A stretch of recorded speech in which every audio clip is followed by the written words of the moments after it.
বন্ধুরা, তো কি হবে যদি একটি সাধারণ বেলুন এবং অপরটি হচ্ছে একটি পানিওয়ালা বেলুন যদি আমরা আগুনের উপর ধরি, কোনটি সবার আগে ফাটবে? তো চলুন এক্সপেরিমেন্ট শুরু করা যাক।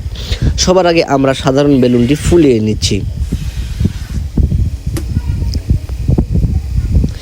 এরপর যে অপর বেলুনটি আছে সেটাতে পানি ভরিয়ে নিচ্ছি। এরপর সেটাকে আমরা ফুলাবো।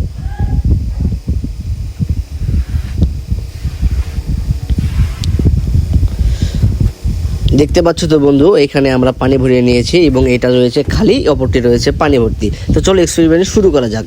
প্রথমেই আমরা দিব খালি বেলুনটি, এটা আগুনের সামনে কতক্ষণ টিকতে পারে। ওরে, এটা তো দেওয়ার সঙ্গে সঙ্গেই ফেটে গেল। এরপর অপর বেলুনটি আছে, যেটা হচ্ছে আমাদের পানিওয়ালা বেলুন।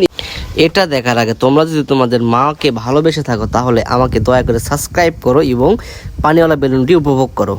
তো চলো এবার পানিওয়ালা বেলুনের এক্সপেরিমেন্ট শুরু করা যাক। প্রথমেই আমরা ধরে দিলাম আগুন এবং পিছনে আগুনটা দেওয়ার সঙ্গে সঙ্গেই দেখা যাচ্ছে কতটা স্মুথলি ফেটে গেল। তার মানে কি একটিও টিকলো না সাবস্ক্রাইব।